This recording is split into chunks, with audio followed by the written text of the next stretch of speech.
الحمد لله رب العالمين والصلاة والسلام على المبعوث رحمة للعالمين نبينا وحبيبنا محمد وعلى آله وصحبه ومن تبعهم بإحسان إلى يوم الجزاء bandiraɓe julɓe tedduɓe moƴƴuɓe yiɗɓe almustafa sallllahu alayhi wa sallam onon hoorɓe onon julɓe onon sakkiɓe onon jokkuɓe enɗam ko almuɗum ousmane jammalik ba wona ka wona diallo wona kan arte darsu men yewtere korka hande he samba diallo hande ko jeegom hande no foti hande ko jeegom korka ene jibino holɗum ceerno ousmane ene hokka taqwa ومن يتق الله يجعل له مخرجا ويرزقه من حيث لا يحتسب سابلي الله جاكتو ما دون جاكتا وحكر ما دو كاكودا وفيونا ما كده ما بندرا بسهلا بينام ساوكلي ما الله الله رين ما ومن يتوكل على الله فهو حسبه إن الله بالغ أمره قد جعل الله لكل شيء قدرا لا إله إلا الله محمد رسول الله en mbino to qissa nuh holko naftorɗen holko gittuɗen e fayidaji e oɗo qissa en mbi neɗɗo wonde ɗum ɓi moƴƴo waɗani ɗum moƴƴude wondema ɓi annabi waɗanimo moƴƴude wonde ɓi joom suudu annabi waɗanimo moƴƴude wondema joom suudu bonɗo ɗum hattama moƴƴude bandiraɓe sehila firawna ko bonɗo joom suudu moƴƴo abou talib ko bamum neraɗo cawdiɗo kono noon o rewani almustafa sallallah alayhi wa sallam on lelaɗo e yimɓe e jinneji o rewani on ɗon o rewi ko mouhammad ibnu abdoulmutalib ibnu hachim ko ɓii ko e jiidigal kono risala o jaɓani ɗum bandiraɓe sehilaɓe ceerno ousmane hande noon ko kalanta yimɓe a haali adama kañum idi tagede a haali nuh kañum idi neldede hande noon mo kalta ko giɗɗo allah ibrahim khalilurrahman la ilaha illallah almustafa ko gueɗe allah ko giɗo allah bamma ko ibrahima khalilurrahman ko giɗo allah ɗum waɗi nelaɗo sallllahu alayhi wa sallam o wi mbiye sallllahu alayhi wa sallam o wi so woni wonmo cuɓotomi giɗo e sehilaɓam sahabaɓe somi suɓotono goto e maɓɓe giɗo ko aboubacry mbaɗatmi giɗo kono noon allah waɗi kam giɗo no waɗiri ibrahima giɗo ni bandiraɓe sehilaɓe almustafa ko giɗo allah sa yiɗa giɗo allah holmo jitta sa rewane giɗo allah mo ndewata sa suɓaki dariqa giɗo allah da'ira giɗo allah jiɗɗo giɗo allah mo allah yiɗi la ilaha illallah yo allah donnere bone seydani wala hawla wala quwwata illa billah hadis o jofani raw ceerno ousmane o wi kanko almustafa sallallahu alayhi wa sallam o wi adiɓe on ɓe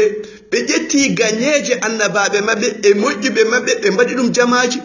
o wi hoto mbaɗe gañeje ɓeɗo jamaji mi haɗi on ɗum koye bandiraɓe sehilaɓe rawahu ibnu hibban tongode ne ko 6,929 gañeje annabaɓe men e gañeje sernaɓe men hoten mbaɗɗum jamaji hol mbiɗo noon ceerno ousmane almustafa wi noon hadis o on ta ibnu hibban tongode makko ko 6425 jiɗɗo fo yoruto e hadis o kala nananɗo almustafa malama mo nanananimo noon borama wala hawla wala quwwata illa billah ñande dargue noon goto fo doga guiɗo mum ha heddi ɓen ɗon yiɗodirɓe saabi allah hol mbiɗo noon allah wi noon haala allah yeddota ko bandiraɓe sehilaɓe eynam ko jiɗɗa yeddude ko fof so yama allah wi mbe sigi ɗo kam ma jaab ma wi sami'na wa ata'na min jaaɓi min nani min ɗoftima yo allah waɗen ɗoftiɓe allah jomiraɗo subhanahu wa taala الأخلاء يومئذ بعضهم لبعض عدو إلا المتقين لا إله إلا الله to darnge to goto fof doga sehil mum giɗo mum mo wonduno e parti mo wonduno e groupe mo wonduno e dair ha heddi ɓen ɗon yiɗodirɓe saabi allah eɓe jokkodiri saabi allah eɓe nante deftere allah e sunnatal mustafa sallallahu alayhi wa sallam eɓe jaɓira moƴƴere eɓe kaɗa bonande soɓe jii mbaɗowo bonande ɓe nanga e jungum ɓe mbajo ɗum ɓeɗo janggo goto mbaɗa fof nafa goɗɗo o heddiɓe ɓeɗo ceerno ousmane holko ɓe mbaddata ɓen ɓe jamirani moƴƴere eɓe mbaɗa bonande ɓe kadi moƴƴere ɓe uddi damal moƴƴere ɓe uddir damal bonande holko ɓe mbaddata jawgo ceerno Ousmane ثم يوم القيامة يكفر بعضكم ببعض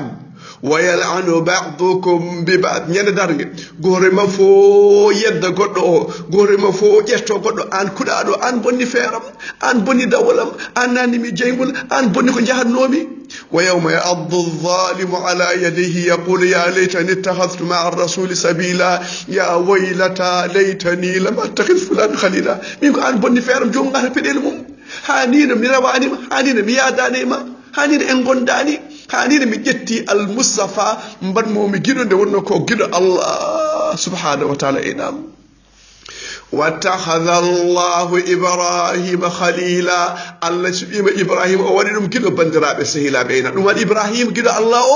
أو وي المصطفى بيا لنيول ما بيد سلمي ربنون يو هاي عثمان جمالك إن جاء هين بيا بي الجنة نون ليجمم إن موجي أورثه سبحان الله والحمد لله ولا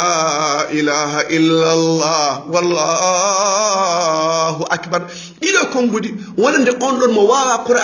قرآن هاي درا واوا إن واي جولد إلى كونغودي سبو تشغل القرآن إلى كونغودي بودي موجود المصطفى يدوناني فودي إلى كونغودي بودي نيمو بندرا بسهيلا أنا دوغويا كومتاري أنا دوغويا كنجاري أنا فيونا بساب أنا فيونا أوهي أنا سبحان الله والحمد لله ولا إله إلا الله والله أكبر أن سامبا جل أنا نيوتا نفار مرفا دوكتاجي دو مسين ما دو أنا سبحان الله والحمد لله ولا إله إلا الله والله أكبر ngara e jofte non codna farmar ba tamaroje coda dene coda banana coda fof jigi busma galas ada hohra galle mon non ndeysan ada tampi ada doyo ada wi subhanallah walhamdulillah wala ilaha illa allah wallahu akbar dum non shulasma berna beyduma foi beyduma imanagal ndeysan munya e korkaka inna allah yuhibbu sabirin den munbe allah ne yidi dumen bandirabe seyra cersman gido allah onon biida holno wiyete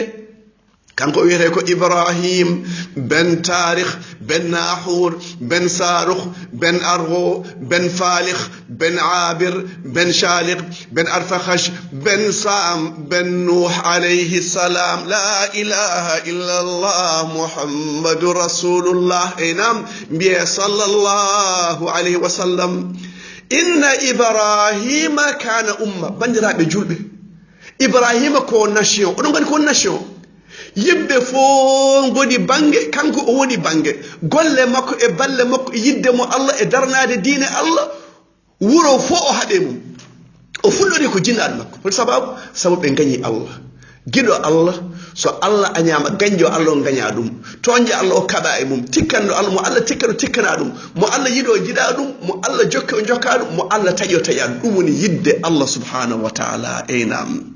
وإبراهيم الذي وفى إبراهيم كلا كو يميرو ودي o yettima e daraja o ya hirsu biye ko kod dik mo dikkodi afo makko o dañi dum o mo yaare duubi capanɗe jeetet o ya yo hirsute koy koydum yidum o wi sami'na wa ata'na biye ko diggudo o ya abati fal ma tu'mar satajiduni insha Allah min as-sabirin la ilaha illa Allah qad saddaqta ar-ru'ya o baba ana Allah wi hirsam o do Allah jaranimo hirsude ɓiyi ko Allah jaranimo hirsede bandiraɓe sehilaɓe ko ɓeɗon goni yiɗɓe Allah subhanahu wa ta'ala eyna ɗum waɗi Allah wi قل صدق الله فاتبعوا ملة إبراهيم حنيفا وما كان من المشركين والله صدق الله الله عليكم يندو لاول إبراهيم حنيفا ومو ولي كويره مائلكو وانا مشرك لاول المشركين أرواني ونبي بطو هاني بندراب سهيلاب أينا ترسوان هم إدي واجاد ko bamba umoni cukalel un jeune de rien du tout nden Allah rekimo pewal bandiraɓe sehil an jeune wi e Allah allahumma ati nufusana taqwaha wa zakkiha anta khairu man zakka Allah hokkam pewal aɗa woni suka an kummis ɗo gonɗa in jeune ɗo aɗa focci aɗa murno a yahani bal jungo ma ha ƴaka a haadani pappisen aɗa suuɗi aɗa huuri jibina ko moƴƴi muynina ko moƴƴi neha ko moƴƴi an ka école yaltata e ma ko wiyaɓe la ilaha illallah muhammadou rasulullah ene pocci ene ɗiggana jinnaɓe ene mahanma ene nawma hajjo ene nawma umra aha on taƴowo en ɗam liggotoɗo yimɓe pasnotoɗo yimɓe ceernoji yimɓe o jibino ko boni o muynino ko boni o neha ko boni école makko ko boni yaltata hen wala hawla wala quwata illa billah o yaɓi ko debbo sene sam profité makko de yo waɗ galle o indema hoto ɓuyi makko ar hoto bam makko ar barmeyel tokosel tan anatan en makko o taƴa en ɗam o rufa en ɗam oɗo jibinta ko boni o ala barke galle makko ala barke kala ɓesgu makko watta barke wala hawla wala quwata illa billah inam ولقد آتينا إبراهيم رشده من قبل وكنا به عالمين وركع ما بيعول جلو ونشوك التوكس البندرة بسهلان عن سكو سا أمي مثل أدوني جم دينه شكو داي بوبري الله نين غندا بوبري الله سنا بوبري الله بندرة بسهلان أينام بمين ده ويني الله جم بمبي سمعنا فتى يذكرهم يقال له إبراهيم يني الله جم ويني سنا ما جم مين نشوكل إن ويا إبراهيم أنا جمت الله jimen sa jangi ha modi defte fof ene sadi ko jinnaɗo ma heɗantoma walla mawni en walla bande ɓe keɗanta ko ɗone kamɓe nehma no firawno wino moussa ni alam nu rabbika fina walida wala bista fina min umrika sinin o faalta faalata faalta e moussa wona minen nehma ɗo gara hande ɗo wajo min giɗi en kewaɗe hennade noon eɓe gandamma ɗum noon an sa papis sa oppi musique a watti julde jamma a watti sunna giɗi en warde mabɓe seesa newonoɓe soronkinuma a haɓata mabɓe kumbis te copine ene copinat faut pas les bousculer et pour la foulard il faut mettre la foulard faut mettre le khesat non warɓe seesa ay neware ɗo waɗa fo fewat ɗo itta fof sofat كذلك كنتم من قبل فمن الله علينا كذلك كنتم من قبل فمن الله عليكم فتبينوا هو يجر انكو نون باندا او بي سيغر كو الله والله ما نون سيلا ما بي نيوان دا بي مي فريما اي كول اي كالس اي نايس كو مي فريما ميوزيكو نو مو جاني كو مي تان بو تيني تان غاري كو توبنن الله كو كاندا سيس اي فران كودادو كون الله وي موسى يو حالde makko sesa bandirabe seylabe ena bi un jeune la Ibrahim o toni Allah men Abu Hanifa yumma ko jogi gandal ni jogi namdal te Abu Hanifa jamanu fo kanyum bur anduta yumma ko Abu Hanifa yato ceerno kaari namdal damo gal namdal Abu Hanifa ada ceerno nena mi yomi namde gal na uyne wona uya aha kono nena mi Abu Hanifa halade ceerno on namdal gal o yewtiri makko nena ceerno ko ni wi yumma ko hewan helanade bandirabe seynabe hayso adun fo hede ni mom bandirabe débat bandirabe seynabe hakkunde annabi Ibrahim e jinnaado mum dum non il faut débattre dans les maisons eyna ha tengte jammaji korka joden pawen barade de pawen goppen télévision jodden e saldo minema e leso men e tagar men an bibma badon débat namtada goto ƴeewa niveau intellectuel mabbe niveau diine mabbe niveau pamal mabbe munya uddita berde ma an jinnaado be kala ma parlement ji mabbe so tawi an ko kuddiran ko ƴettade tan ko angil yo Allah firte yo Allah hude be jogota a wonta sehil mabbe be disnota ko sehila mabbe disnoto ben kalnabe bone sehil mabbe disnoto kalnabe ko feewane sehila mabbe disnoto kalnabe ko diggari ko ƴoƴani ko fewani ko moƴƴani an wattinto andu soɓe ƴami soɓe ndese soɓe ƴamama soɓe kumani an wattinto andu be yi baba galle wona Samba Ba o wi mo ƴama kumbel men bi ceerno Ousmane nono wi yo an wattinirande kamɓe fof ne wuro fof nani ɓiyene humale ɓawo janggo an atinani sababu a wona sehil mabɓe a anda ɓe gandama wala hawla wala quwata illa billah mbaɗen débat e galleji ɗi ha pamodiren enam keɗe ko Allah wi subhanahu wa taala enam Ibrahim holo nodir bamako e yurmede ene waye ya abati inni qad ja'ani min al-ilmi ma lam ya'tika fattabi'ni ahdika siratan sawiya e babam won ko dañme gandal yettaki ma de ko jogi me gandal ko annani mi Qur'an an jangini mi dañe gandal ko yettaki ma rewam pewa e babam rewam pewa ya